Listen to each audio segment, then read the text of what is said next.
chicken. Hey, what's up, everyone? Welcome back to another episode number 7. We're trucking along. I'm so glad you're back to listen to another podcast. We got an exciting one for today. Actually, I've been thinking about this one for a while, trying to get my thoughts in order, but I think I got a good idea of what this next topic should be. Let's do a little time traveling together, guys. This is actually suggested. This actually came from a long conversation that I was having with my buddy the other day. We were talking about recording and, we were talking about our travels through recording and how we've come a long way and what's the future look like. I'm not talking about a year from now. I'm not talking 10 years from now. What we're talking about is 100 years from now. What's it going to be like? You know the drill, guys and girls. Grab your favorite cup of coffee, your beer, wine, or a glass of water, or whatever. Pull up a chair, and let's check it out. Recording 100 years from now. What's it going to be like?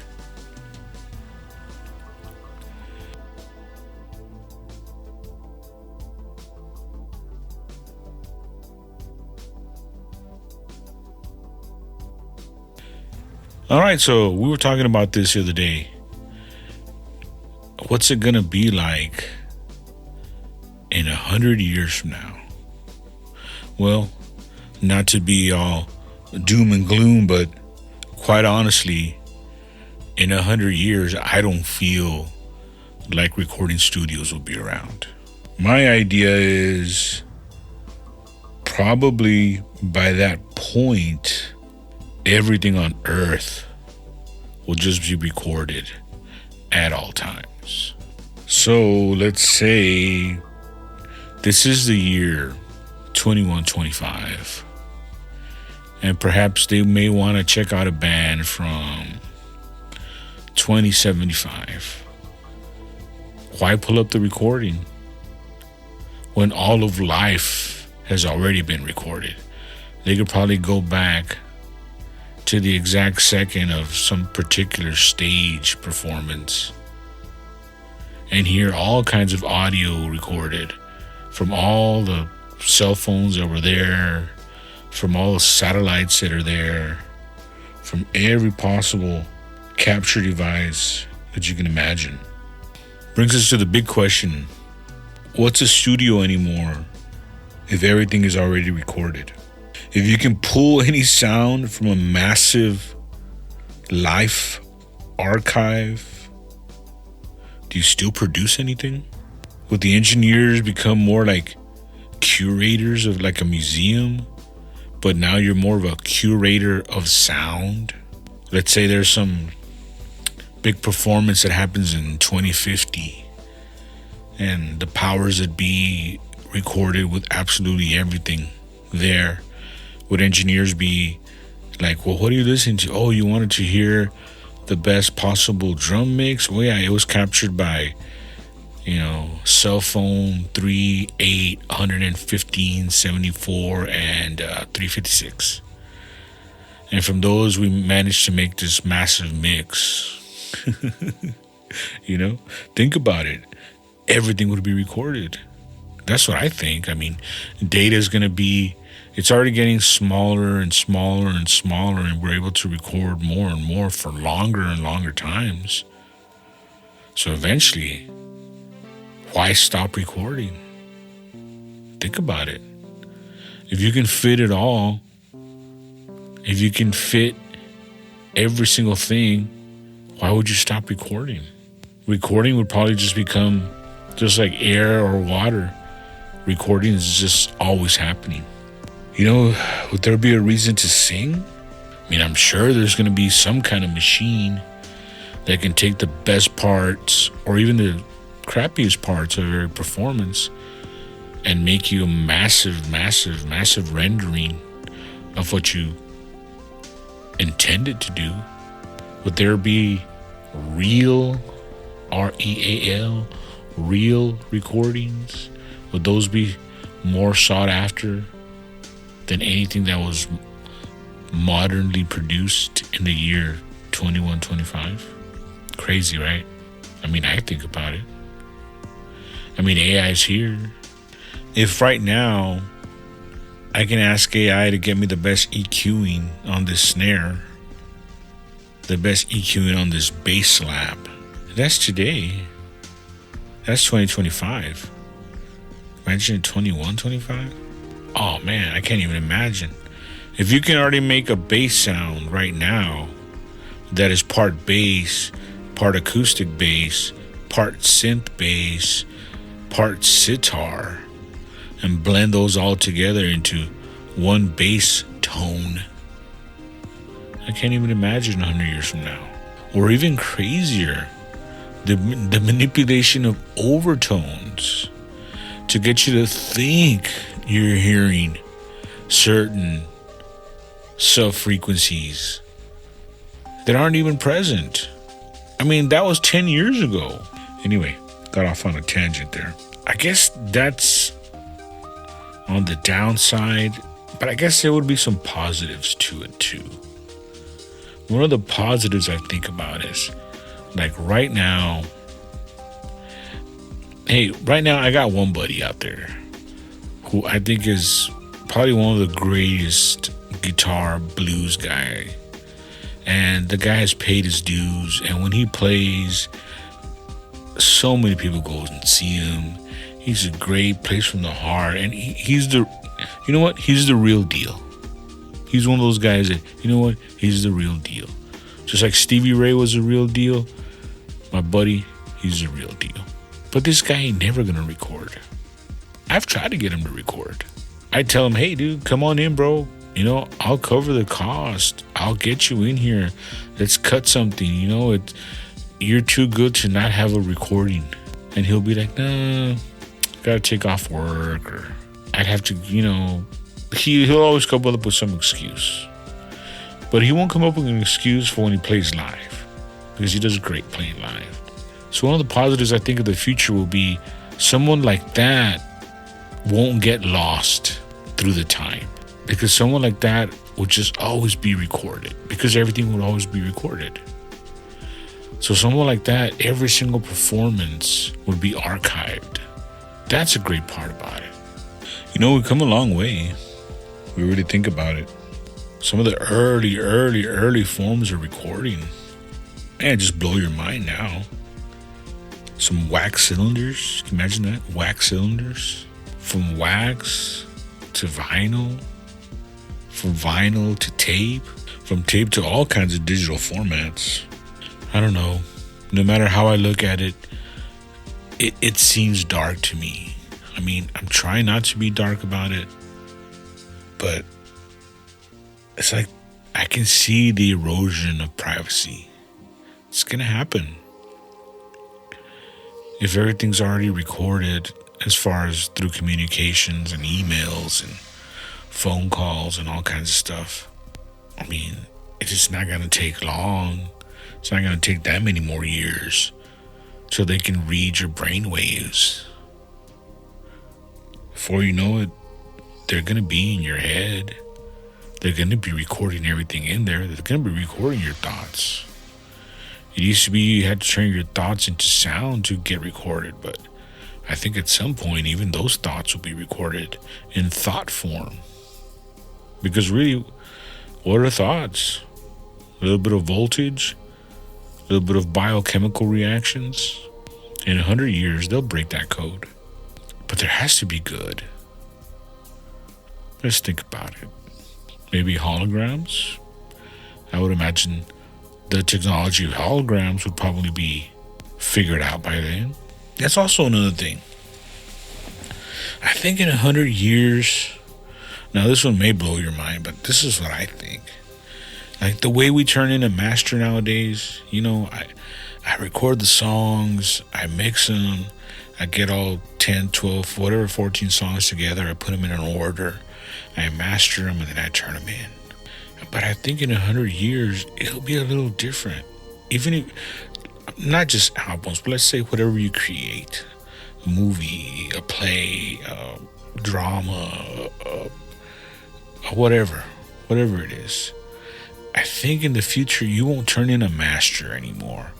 What you would probably turn in would be like metadata. You turn in, let's say I make a TV show, right? And I turn in all the data of that TV show. Now I'm on the other side. I'm a viewer watching that particular show. I think whatever device we would see, or entertainment device, would probably receive the metadata and then turn it into a personal show for you. Let's say you're Korean. The actors would be Korean. Even though I didn't write it in Korean. Let's say I wrote it all in English with American actors in mind. But I'm watching this in Korea. The metadata gets turned into a personal show for me, the Korean viewer. So it's Korean actors with Korean dialogue, with Korean sets, with Korean music. Same thing, let's say I was Hispanic or Russian, or let's say I'm German, and the metadata reaches my, I want to say it's a TV set in 100 years, but let's say it's some new, 3D, 4D machine that gives you a depth perspective, and it no longer looks like a flat screen, but it looks like a rectangular box in front of me where I can see the front of the person and the side of the person, the top of them and the bottom of them. And let's say I'm that German person, and that machine receives that metadata and it turns it into a German show for me with things that I like. I think that's where it's going.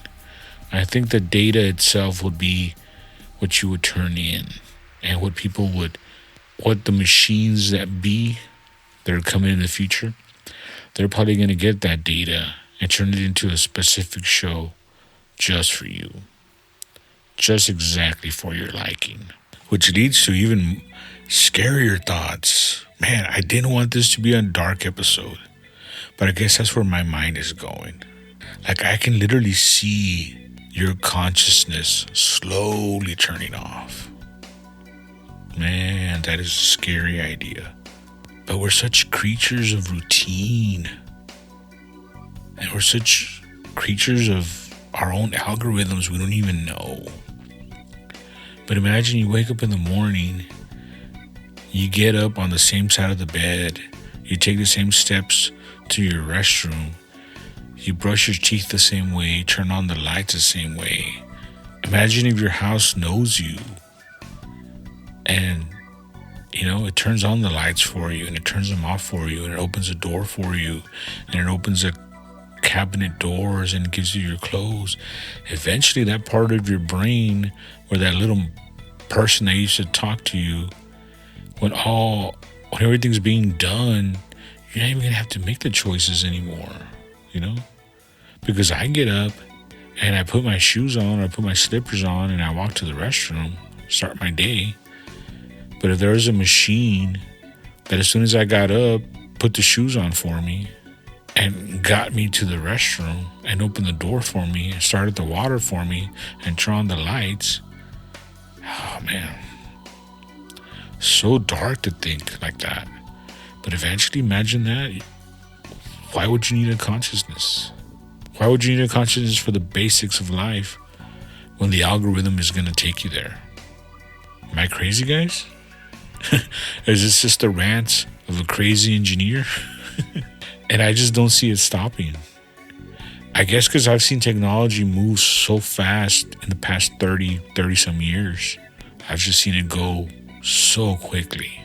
I remember the first time I tried to make a sound replacer. I remember I had a really crappy drum set. It had a god-awful kick sound. So I routed the kick sound out to one speaker just to kick itself. Mounted a trigger. This is still in my high school days. I couldn't even afford a trigger, so I actually used a window sensor, like like the sensors when you break into a house, those kind of window sensors. Got it at Radio Shack. I think it was like $2 or $3. Because really all I needed was for it to go on and off. I didn't need the sensitivity. I put that trigger on the actual speaker, and then I ran that to, I think it was an early Elise's drum module, and brought up good old 001 or 01 producer kick. And there you go, my very first sound replacer. And yeah, it took my loosey-goosey bass drum wobble into this tight, deep producer cut kick. But now I got nothing to do. Now all I got to do is right click on my mouse. And there it is. What took me a drive to Radio Shack, I had to get in my car, go to Radio Shack, buy a sensor, get a speaker, route out to my speaker, figure out the sensitivity, get my, I think it was like a DM4, DM5, plug it in, get it all wrapped up, ready to go, wired up. And now, not even a second later, I can have that sound. So 100 years into the future, what do y'all think? Am I crazy? Do y'all feel the same thing? Maybe more people will be remembered. Unfortunately, I don't think people would care. But you have to miss a studio. There's just something so fun about coming into a real studio. Sitting behind a console, or hanging out in the lobby, or hanging out in the kitchen, the lounge area. One guy making coffee, one guy microwaving popcorn, one guy having a cigarette, the camaraderie, the how you doing, the catching up. I'd miss that. I hope that the need to express yourself, I hope that never goes away. I hope 100 years from now, even if it's not guitars, or whatever it is, I remember in the 80s being in like junior high and watching hip hop come around. And I was like, check it out. These guys are just rhyming words together. And they're doing it. They didn't have to learn scales. They didn't have to learn how to tune guitars. I was hoping it would catch on because I really liked it. And it did. So I can't even imagine what the future holds. I hope the need to express yourself never dies. I hope that part stays around. I hope when a guy is happy that he wants to sing about it. Well, I hope when a girl is sad that she wants to tell you about it. I hope when a group of people are angry, they want to sing about it. I hope what's deep inside someone that they feel they need to share that, I hope that spirit never dies. I hope that doesn't go away. Because if it does, then what are we? An algorithm inside a bag of bones and meat with a circulation going through it? So I guess the question we gotta ask would be, in the year 2125, would there still be art? If you can think everything into existence, I guess that part would still be art. But everything would be you. Last century, everyone knew the Beatles. Everyone knew Led Zeppelin. Everyone knew CCR, Hendrix. I guess this century, everyone knows Adele, Taylor Swift, Bad Bunny. But I guess in the next century, will it just be all about you? Music made just for you? AI reads your heartbeat and your biorhythms and makes music just for you? Will everything be so individualized that the artist will just die? Or the concept of an artist just dies? Or maybe the artist will become a niche somewhere that, hey, this guy actually does stuff the old way. Much like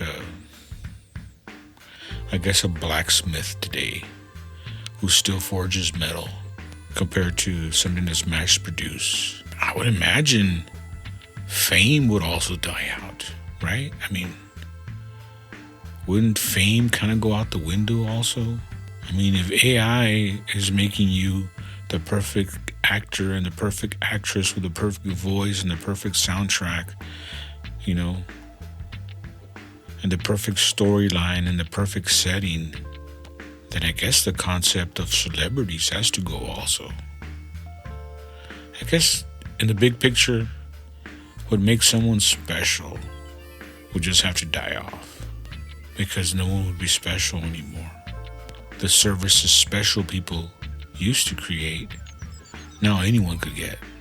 I guess music at this point would become like an infinite river, but only unique to the listener. So every person that wants to listen to something would have an endless amount of newly created music just for you. Or of course all the music that's already existed. But some of that's kind of sad. Makes me think that you just be so wrapped up in your individual world. It's just about you, you know? Your music, your entertainment, your decor, the way you see the world becomes your world. I don't know, guys. What do you think? Utopia or dystopia? I think at some point, though, humans are going to crave something real. I guess like anything else, eventually everything will get oversaturated. It'll just be too much. And there'll be like a pullback. I remember some time back learning about Ray Kurzweil. He had an interesting idea. He said eventually computers would get smaller and smaller and smaller to the point where they're smaller than dust mites. They'll be able to, invade everything. Air, nature, your bloodstream. And maybe that's the future. Transhumanism. There's already people right now that are part machine. People out there have pacemakers installed in them. So they have mechanical valves in their heart that keeps them going. I guess the merging of man and machine eventually is going to happen. And even that one day will have a pullback. And then you'll have the want for just regular humans. Good old DNA-based humans. Free of silicone and microchips. Free of silicon. I guess you could say true carbon-based versus non-carbon-based. Crazy ideas.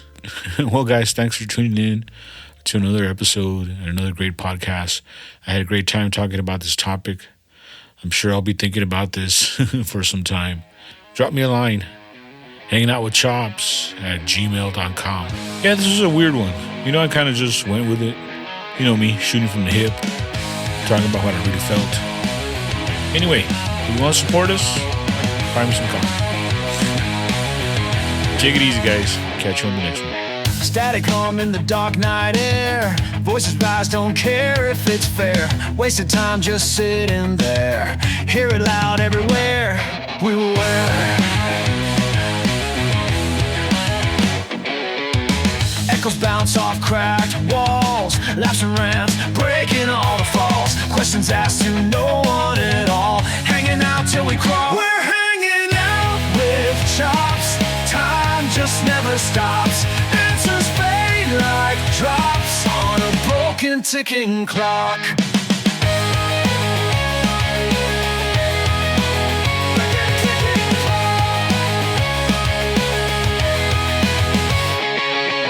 Stories told without a clue. Lost in chaos, nothing new. Searching for the something true. Faint whispers in the blue. Tune in, get lost in the flow. Unknown faces in a show. Spinning tales from long ago with nowhere else to go. chops. Time just never stops. Answers fade like drops on a broken ticking clock.